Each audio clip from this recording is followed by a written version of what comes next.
I had a beautiful life until the age of 12. At the age of 12, the Nazis invaded Poland in 1939, September 1st.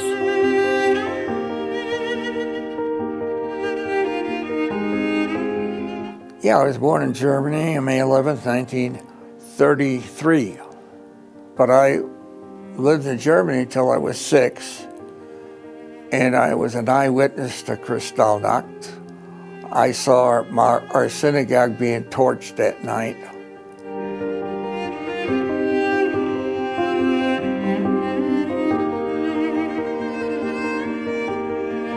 I was a baby in the war, and I was born in '44, 1 year before Hungary got freed.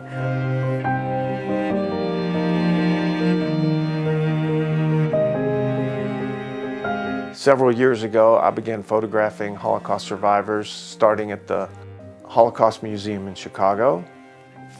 Not only did it have an effect on me, but the director of the museum told me that it was very important to them to know that they were going to be remembered, that their face would not be forgotten, that their legacy would be ensured. So I began going around the United States, taking photos of survivors. We would go into people's homes to take their pictures and notice that they didn't have a lot. I have Social Security, about $1,067 a month, and I get from the claim conference, $425. And my total expenses for a month without the food are $1,450. So that would leave me about $40 only. And there's no way I can buy food for $40.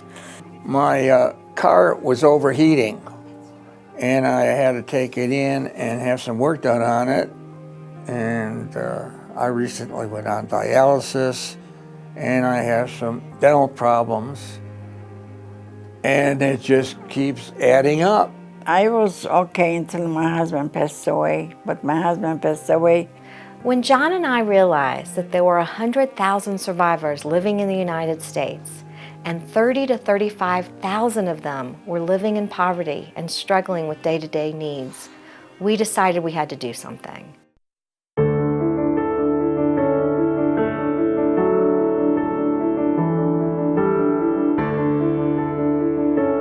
Maybe a little more than a year ago, we were contacted by Amy and learned about KAVOD and the assistance that they were providing to survivors and how that might help fill some gaps for the survivors that we see and how we might apply for that funding on behalf of survivors. And so we really make that connection. And because then we get to know the survivors really well, we can find out what do they need, what really would make their life a little bit happier, you know, and they are so deserving of that.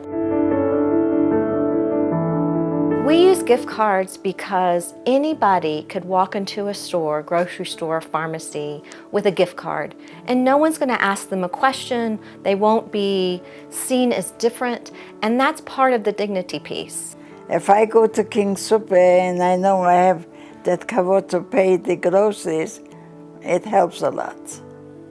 They walk the walk, and they do provide tikkun olam to our survivor client. That Jewish person have got money to make Shabbat. So you have to help them not to be Shabbat without food. It's really a very simple process, which is rare these days in terms of getting that type of assistance. And we submit the request, they run it past their board, and we usually hear back within a day or two. These particular people experience something that no one can even fathom. A horrendous experience that can hardly be identified with words. And now at this time in their life, at these late years in their life, and they're struggling just to get their groceries or their medicine. These are our elders. These are our vulnerable seniors, and we are responsible to them. We are responsible for them. And that's why we're doing this work. And that's why we're asking you to care.